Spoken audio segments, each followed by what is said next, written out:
Hey, this is Dave. Hey, what's going on? This is Brandon. This is Joshua.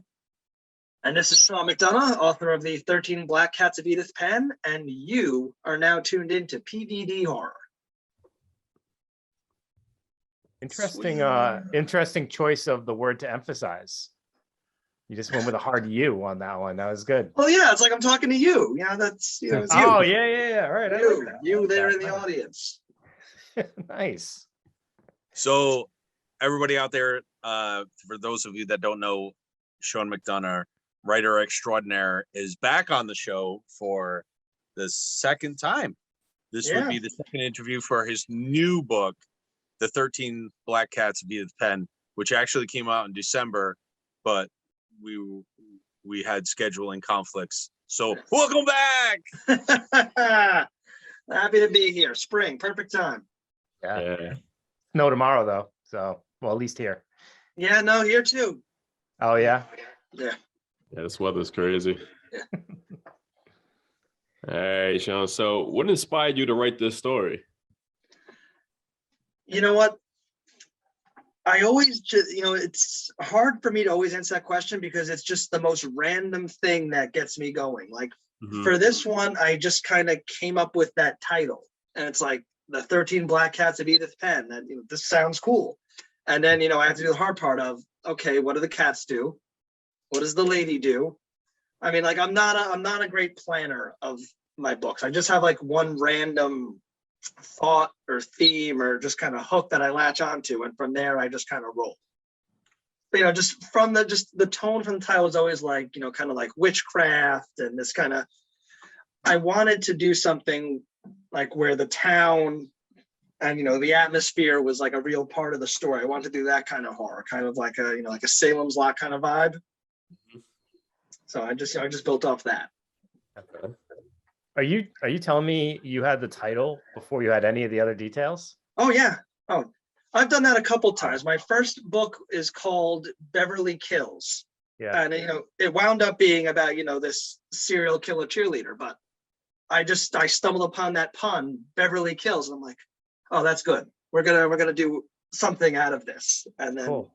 Then I got my girl. But that's a super interesting way to develop. Because I never really, I guess I've never really thought about what people usually start with, and that's interesting that you start with the title first. I like that. Yeah. It's just there's no rhyme or reason to what's gonna grab me and be like, oh, this is what we're starting off of. Sure. Yeah. Can you name all 13 cats off of the top of your head? When I was writing the book, on my back wall of my office, I have like a chalkboard wall where I just kind of like write notes to myself as I'm writing. I had the 13 cat names up there like it was the NFL draft. And each cat, gets a girl, gets a witch. Yeah. So like I had the cat names and I had the witch names next to the cats. So I was like, okay, so this one gets this girl and that one gets that girl, just to keep it straight in my head. Because no, I can't name all 13 of them. I loved the Tituba reference though, from obviously from the Salem witch trials and all that stuff. They're all, I was gonna, chalk up to that. I did, look up the Salem witch trials, and almost all of them are related in some way to the Salem witch trials. But yeah, I'm glad someone caught that. Yeah. I'm glad at least one person was like, yes, Tituba, Salem witch trials. Yeah. Very cool. Yeah. So, the characterizations you do really well. How about that? Good characterizations. And any of these characters based on real people, and can you do a quick synopsis of some of your favorite characters? From this book or just kind of in general? Just this book. Just this book. Yeah. Yeah. Well, first, none of them are really based off real people, but I went to school in Boston and I got some friends from the area, so that's kind of where I pulled the New England vibe from, like the big hardy New England guy, like like that kind of that look. I feel like that calls immediately to like a person. Yes, but favorites in the book, my favorite is probably Rebecca, like because I was not, and it's funny, every time I write a book, like I wind up kind of with like two main characters, and one always kind of like I started this book thinking that Brian was going to be our guy. And then just like the more I kind of hung out with it, I'm like, no, Rebecca. Rebecca's cooler. And we're going to spend more time kind of with her and her perspective. You know, like I love her background. I like that, you know, there's lots of little kind of flourishes to her character, like, you know, like the references to like The Simpsons or The Flash. They're like, you know, it's not explicit like nerd, but it's like she's got these little quirks to her personality that just kind of filter through. Yeah. And then Edith, of course, you know, I did not expect her to be as sympathetic as she wound up being. Like I thought like this is going to be my friggin' wicked witch of the Northeast. And then the more I did these little flashbacks, you know, I found that there was a lot more that she had going on than I expected. Yeah. There was a whole connection with Edith to like was it New Orleans at one point? And I noticed the reference to Marie. There was a reference to Marie Laveau, right, in that scene. Yeah. I think it was the store that was named after her or something like that. Yeah. I think you're kind of infamous for those like connections to things, right? Yeah, no, all my stuff, there's always little, you know, like little references, little nods here and there to whatever I'm playing around with. Yeah. So this book also has some like incredibly memorable scenes. And we were talking earlier, Josh and I, like, I don't know if I should like actually describe the scenes because that's actually they're shocking. Some of them are like, wow, that's really creative. So I will just like kind of spoil one of them. Like there's the one that really stuck out to me was this school scene, and more just because it's like kind of funny. But basically, you know, one of the girls gets, you know, she's a witch and she basically is getting bullied and decides she's going to get her payback, and the whole school pretty much pays for it except for like a handful of people that she's kind of saved along with herself. And that's just a lot of scenes like that. They're just so extreme, or there's like so much description of like the stuff going on. How much fun was that for you to write and like kind of just let your imagination go loose in the dark way? I like those big moments where, you know, and also, you know, it's big, but it's also early. So it works so well as like we're building, you know, this is just the middle and we're already here. So it sets, you know, literally the tone for, you know, later to you can be like, you thought that was big. Now we're going to, you know, move on to, you know, the wildlife and the whole town, you know, going up in. That was really cool. The way, like, you're exactly right. Like each scene kind of got more and more like crazy and dark, and that was awesome. Thank you. Oh, just putting everything together, getting all the information, and you know, everything put in locations you wanted to add in. How long did it take you to write this book? When all said and done, 2 years. You know, you do a first draft, a second draft. You know, there's some people that I like to take an early look at it just to kind of give me some feedback, and you gotta wait for them to finish reading it, and then you get it back, and then, you know, you do more notes off that. And then when all said and done, it takes me about 2 years. Okay. Are you doing any other projects at the same time during that 2 year span, or are you pretty much focusing on one project? It's pretty much the one project. I mean, there's always usually there's a little bit of overlap, because like if I'm waiting for, like I said, I'm waiting for someone to get back to me with some reading or some proofreading, then I can start with something else. But, you know, listen, I do this, I have a day job, I have I have a wife and kids. The amount of time I have to actually write is not as much as I like. So if I gotta focus on, you know, whatever I'm trying to really crank out there. So you kind of alluded to the New England portion of the story, but there are some really specific Rhode Island references to this. A lot of them actually. Now I know you're in New York, right? So I can't remember from our last conversation with you, your connection, if you have a connection to Rhode Island. You know, I really don't. So this was kind of like my secret acid test. I'm like, these are all Rhode Island guys. So if I botch the Rhode Islandness of this book, they're going to let me have it. Yeah, like, I was just I was hoping like this better be Rhode Island enough for the. I was convinced that because I said it to them last time we were talking. I was like, no. I think he's originally from Rhode Island and he moved to New York. Yeah. No. After reading it, I was like, you captured a lot of it. There was a lot of it, like right down to our crooked politicians. So you know what got me, Sean? You said used. Used. I was just saying the other day I was in California and I was like, everyone was making fun of me because I was like, hey, use guys. And they were like, what are you saying? I'm like, no, you don't use the guys like use, like in use. Like, and that was in the book. And I was like, oh, wow, that's pretty good. So kudos to you. So Sean, for our local listeners, can you just tell them like where the setting of this book and kind of what we're talking about here? Yeah, well, listen, the book is, it's a New England witchcraft book, and it is set in Rhode Island. And, I tried to really, again, I was more familiar with like Boston and Massachusetts, but I tried to bring as much authentic Rhode Island into it as I could. I tried to get some like real locations and, try to capture that general New England vibe to it. So yeah, I'm very glad to see that I can put the Rhode Island stamp of approval on the re-released edition.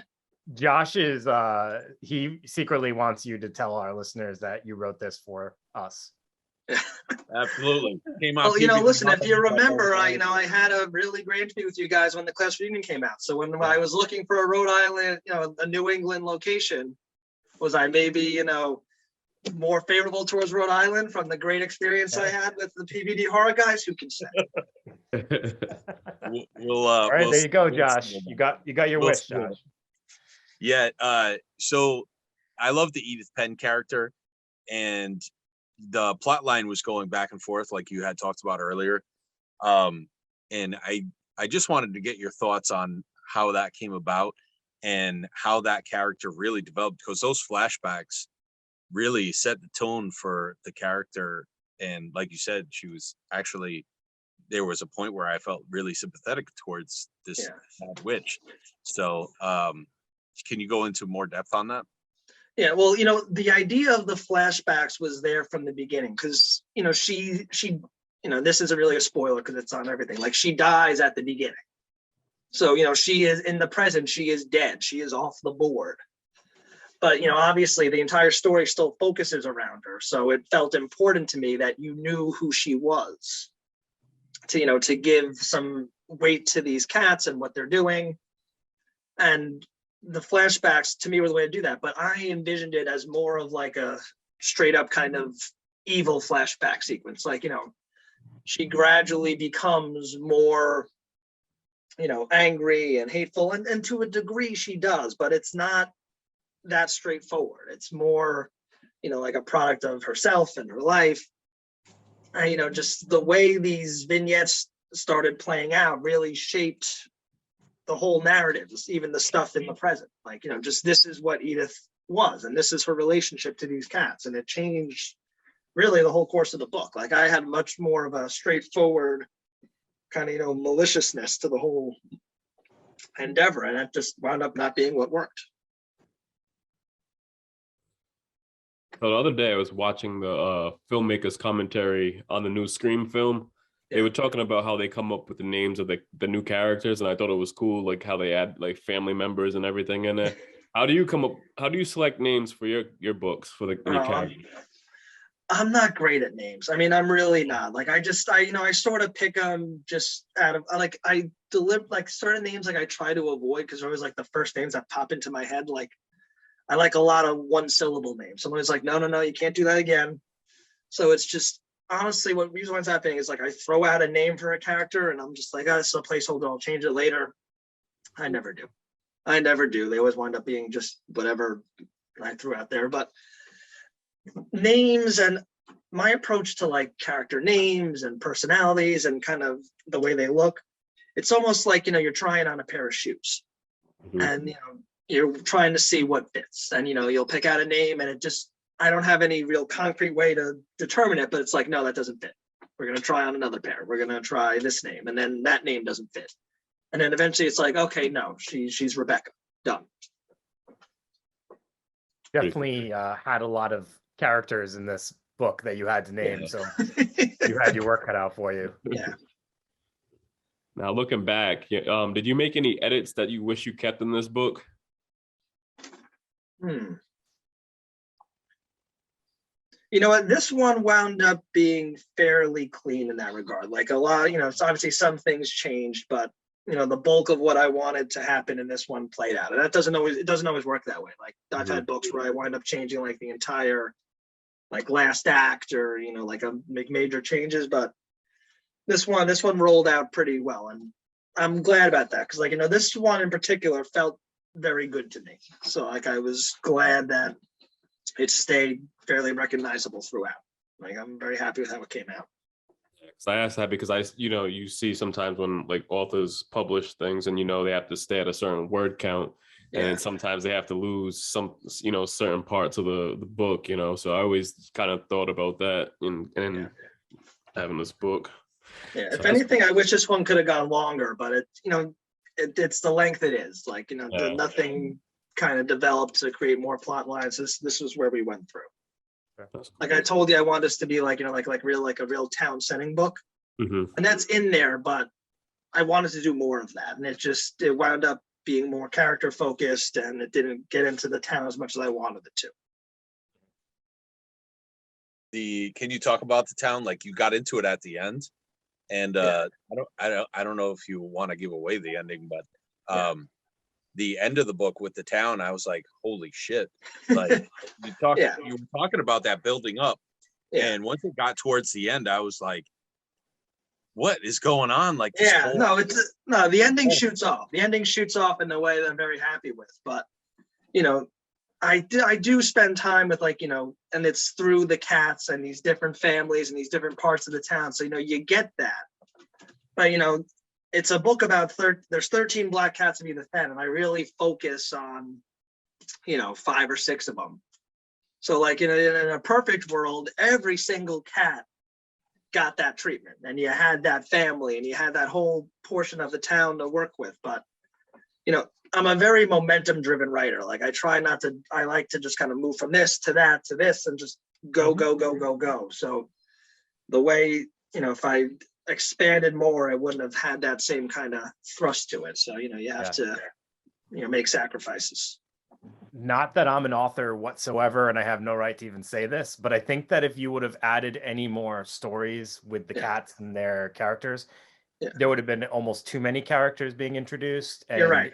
It would have been like hard to keep up with going back. And no, you're correct, and that's why I came to the conclusion I did. I mean, even in the book, without avoiding spoilers, like there's a pair of characters that I kill, towards the end once the town stuff starts going, and you don't spend a lot of time with them throughout the book.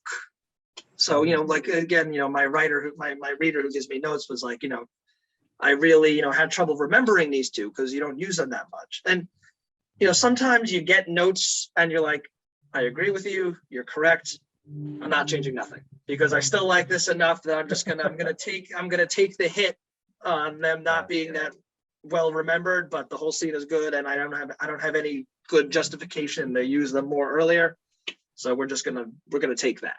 But that's to your point. If I'd done more of that, I'd have an even bigger problem. Now you have less of these people, and you're trying to keep track of more of them. I was actually just thinking while you were talking about characters. I just wanted to kind of point out you had this one character. I think her name's Martha. Is that the woman who yes, paralyzed? The one who had the stroke. Yeah. That when she was you were kind of hearing her inner monologue. Yeah. That was so tough to read because you could almost envision what that must be like for someone who has the ability to process, think, but can't communicate anything. And she's just sitting there and she's just swearing and begging them to just end her life. And they're all just acting all like trying to be as normal as possible around her and doing everything that just annoys the shit out of her. And that I felt so bad for that character. Yeah, listen, I'm glad. That's kind of what I wanted from her. And I think that's what makes it, so effective later when things go the way they do with, her daughter and her cat. Yeah. That's funny because there was another paralyzation in this book with a punk ass kid got hit with a mule. and I didn't feel bad. That was for more guy fun. That's at a all. I was that's like, a fun "Hey, oh, premise. God, we deserved it." Yeah. The which was well written too. Oh God, the girl, the young girl, that character, not coming to me off the top of my head. She was amazing, and Yeah. what a way to build it up in the school and stuff. And that was another good character. And then towards the end, I was like, oh, like really? Like, Yeah, just it's like you say, like I pride myself on spending a lot of time like with characterization and like people's inner monologues and like trying to like really give you like their full development. And then listen, occasionally that ends poorly, and it's like, well, now you care because I yeah, that one was hard. I was like, oh man, not the good one. But the there's always Rebecca. Like, what a strong character. So then I was okay. And I did want to bring this up. So I've read all your other books, and this one seemed different to me somehow. And I don't know if you're just growing as a writer or you planned it that way. So, or is this the first time you're hearing that? Oh, I hope I'm growing as a writer. That's the goal. No, but it's to your point. I mean, listen, not to be egotistical.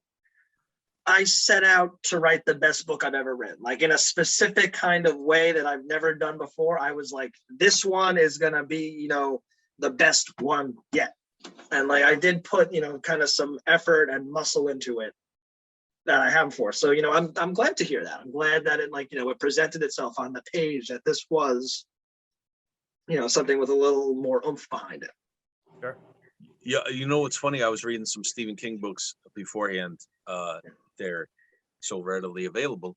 What I can find at the dollar store. But he does really good characterizations, and I was drawing a parallel here, and I was like, wow, like, and I how much has Stephen King influenced your writing on your characterization? Yeah. Well, I mean, listen, it's kind of a cliche to say that you're influenced by Stephen King, but I read Stephen King at like a very formative age as like a writer, like 16 to obviously still now, but like I discovered King at like 16, 17, 18, and that's when I really kind of got going.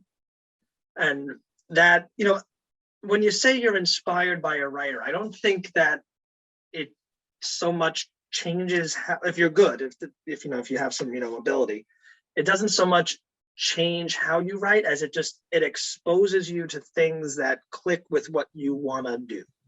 Like I've read a lot of very good writers, and they don't all resonate with me the way King does, because like I respond to that idea of you just let these characters kind of exist. Like that's what King does to get, like, if you remember, have you read The Dark Half? Yes. Yeah, so like there's that whole sequence where there's that cop, and that cop's like, there's like for those, I don't know who've read and who hasn't, but there's a scene where the villain leaves like a truck at a rest stop. Narratively in the plot, the point of that scene is just to establish, here's this truck covered in blood because this guy murdered someone in it. That is the only goal of that scene, and you could do it very quickly of like, oh shit, here's a cop, he finds a truck, bam, we're moving on. Stephen King spends so much time with this goddamn yokel cop who's just like, he's got this inner monologue about like, oh, you're looking at the license plate, and with the new license plates, you can tell real easy what state it is. They've all got little symbols on them. If you see a crawdaddy, it's it's this state or whatever. I mean, it is, in a functional term, it is useless. It contributes nothing to the plot, but now you care about this stupid ass cop who's just like jawing to himself about license plates and all of his stupid shit that he says. But now he's a guy, he's a person that matters. And I, like, to me, like I respond to that at an early age. And when I write, it's just like, no matter what someone is in the book to do, you spend a little time with them, so it feels like they matter. Sure. And I have those, as a writer, I respond to like just filling in these little quirks and details that make them good. So it's just like, like back to your original question, like, yeah, it exposed me to a style of writing that I responded to Other people would look at different writers and think the same thing. I will say, if anybody listening has not read Sean's books, they are, I don't even want to say I don't like Stephen King, but they're better than Stephen King. They're more fast paced and they're like more hard hitting. A lot of King books kind of drag, in my opinion. Just my opinion. But like you said, there's a lot of King books where I read and I'm like, what the fuck does this have to do with anything? Yeah. You know, and I don't find that in your books. So Well, that's high praise and I appreciate it. Yeah, but, and listen, and I love Stephen King. I'll defend Stephen King to the death, but part of like his problem is like, he has that style and he is so popular and so whatever that no one will tell him no, like, Steve, we got to cut this entire section you just put in there. It's like, no, but Stephen King, it's going to stay. We're at the laundromat for 45 minutes because I feel like it. And that's the end of the conversation. It's like, he could benefit a little bit every now and again from like, no, we can clip that, Stevie, but. Sean, I think I saw on social media, it looks like do you collect like rare horror novels or paperbacks? I mean, I don't set out to collect rare ones. I love all of the old paperbacks from hell, 80s, paperback horrors.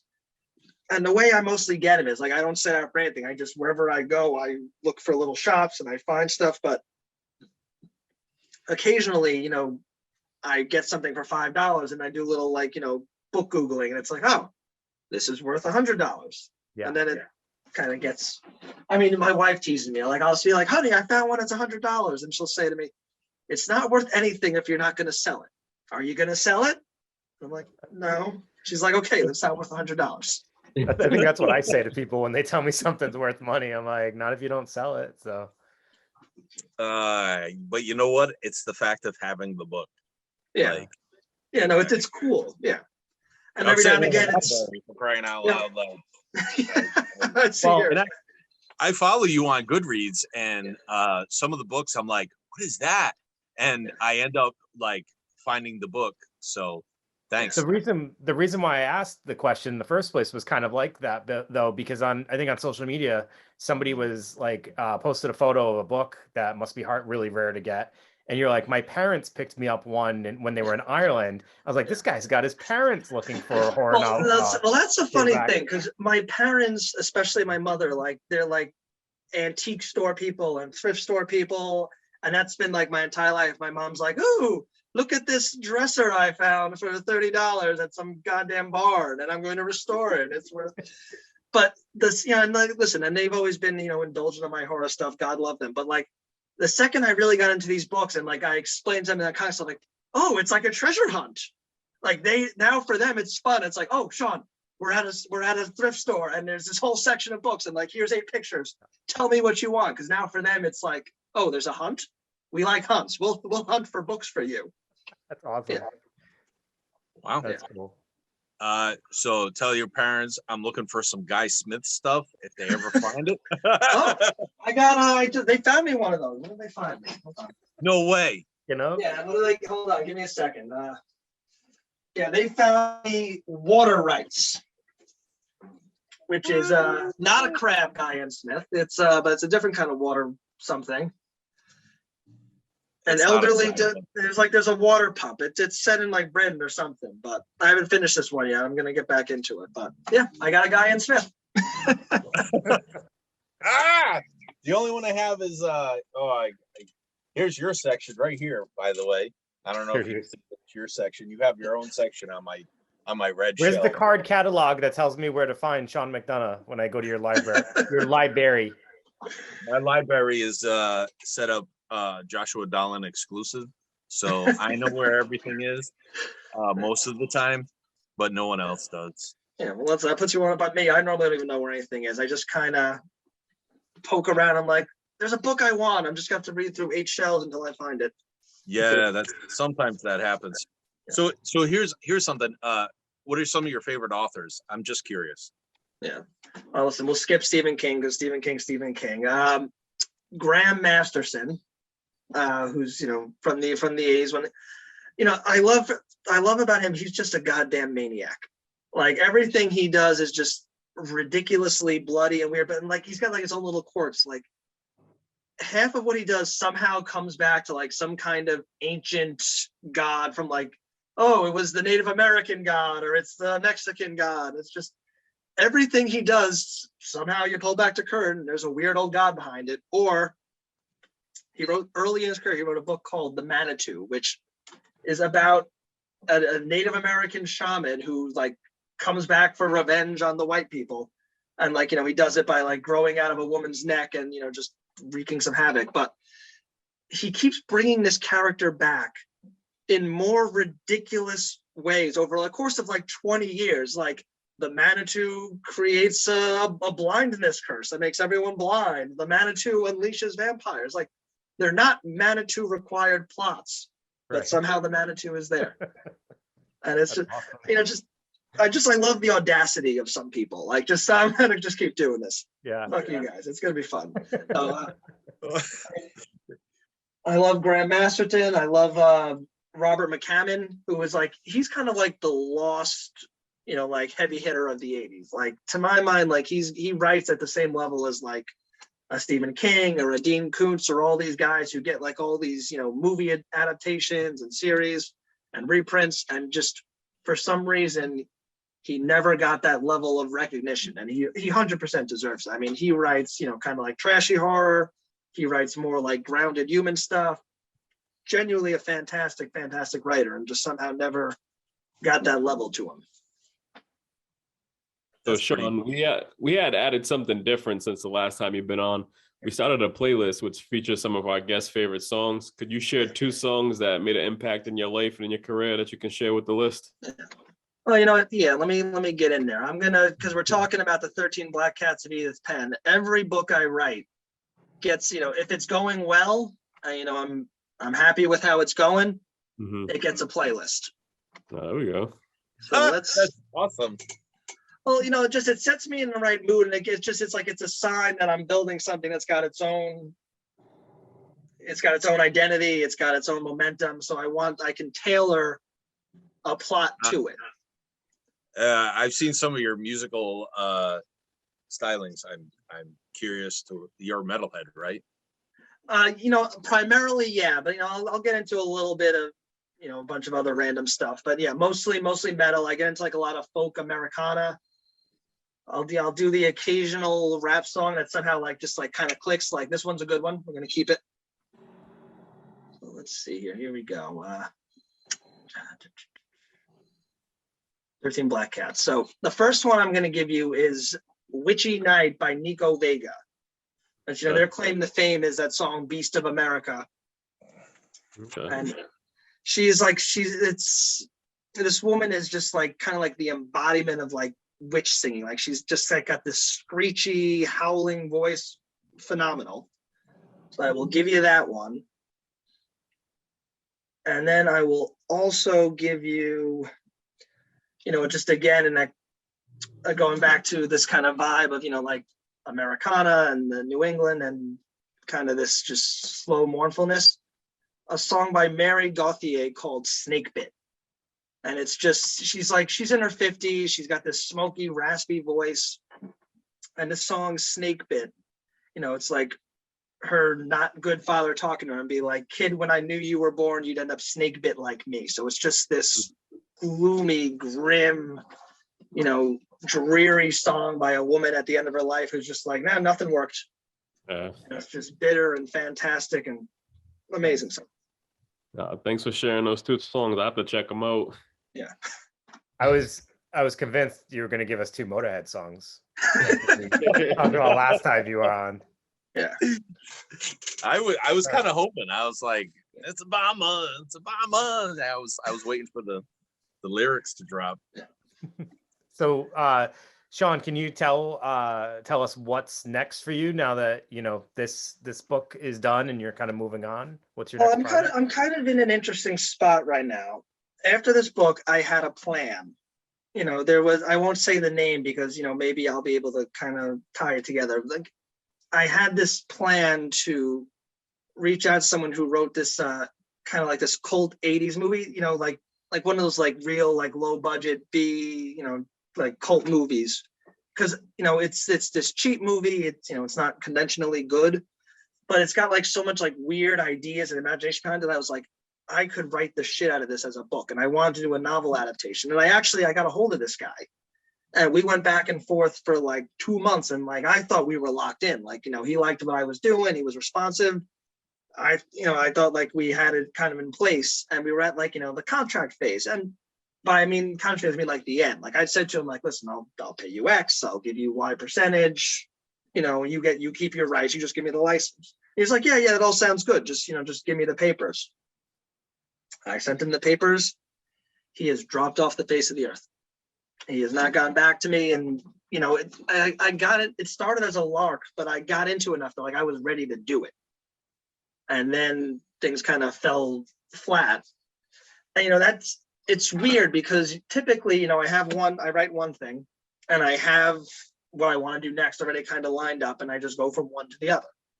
I never before had this feeling where like I had what I wanted and it kind of got pulled out from under me. And like I was just really kind of like at a loss. I was like, well, now I don't have a next idea. What am I going to do? So I was kind of floating. I play a little Dungeons and Dragons, and I had like an idea for kind of like a Dungeons and Dragons adjacent book that I was playing around with, not like a novel, just kind of like a funny handbook thing idea. So I was kind of dicking around with that. And then, I don't know if you guys know this, I went to school for screenwriting. So like, that's kind of where I started writing, like writing scripts, writing shorts, doing that kind of stuff.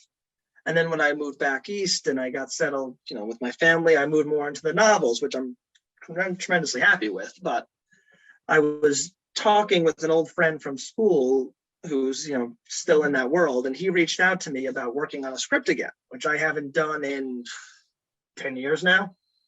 So for the moment, I'm actually working on that. And, listen, the reason I got into books over scripts is like, you can write a very good script. You can have a script people like. Chances are it doesn't get made. And chances still are that it won't get made. That's, the thing about making a book is, listen, I've written it. I've done my work. It's done. People can buy it and read it, and that's the end of the game. So, whether or not this script actually becomes anything, who knows? But that's what I'm working on now. And it is fun to do that again. I haven't done that in 10 years, and I haven't been in like a real position where like you're collaborating with someone and going back and forth. And me and this guy in college, I thought we had a very good, kind of creative connection. Like he caught some of my blind spots. I built off some of his stuff. So it's been fun. If nothing else, I'm enjoying it. So it's a good experience. So, in a way, maybe that guy falling off the face of the earth isn't the worst thing to happen, because now it's kind of brought you to a different direction that you wouldn't have been doing, right? Yeah. Listen, you never know. You never know what happens. So we're having a good time. I'm really curious what movie it was.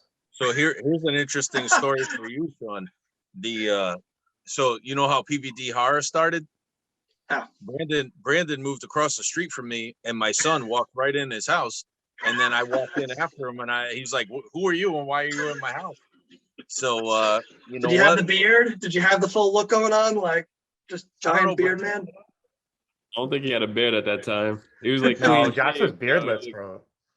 Yeah, and I was heavier too. I was like an extra 50 pounds. I'm carrying 250 now. I think I was around 3 at that point. So I was a hefty light bulb. I'm just trying to figure out the connection from Sean's story to what you just said, though. I have no idea. No, that's how you started. You broke into this guy's house, and now you run a podcast together. It's great. That's how it works. Sometimes something good comes out of something bad, right? Yeah, that's what it was. Something good comes out of something bad. And now here I am, years and years later, and I still like text Brandon, and I'm like, "Hey, Brandon, I got this really cool helmet I've been wearing all day." So I wore this out today. I wore it to the mall. So just inside of the stores. Yeah. So funny thing. I have a handicapped cousin and he doesn't walk very well. So when we go to the mall, he's in the wheelchair, and he's profoundly mentally handicapped. Which So they see us walking around, and I will do things like, you can look at him and tell. So I would just put on a helmet and walk around with him, and people are like, and I just like the looks because I think it's fun. Yeah, So that's great. Yeah. different strokes for different folks. Okay. Well, no, that's great. Yeah. So anyway, thank you again for coming on. I really love your books. I have them right here, and I'm gonna plug them, or you can plug them because they're your books. I'll show the pictures, and you can plug them. Yeah. Don't look at the Twilight series; they're on top of your book. So don't be offended. Your first book. And first one, we have Beverly Kills. Like I said, that's the pun that launched 5 novels. It is a serial killer coming of age story. So your classic boy meets serial killer. Rock and Roll Death Trip. That's where the Motorhead references come in. That's I took basically Rock and Roll Death Trip. That's what it sounds like. My favorite.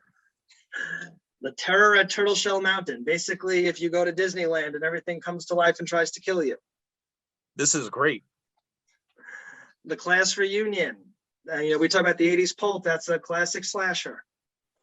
Yeah, and then I have the new one, but it's in the pile of recently reads. So it's stacked. Yeah, Brandon got you. Yeah. There we go. The 13 Black Cats. New England Witchcraft. Yeah. Thank you so much, man. Greatly appreciated.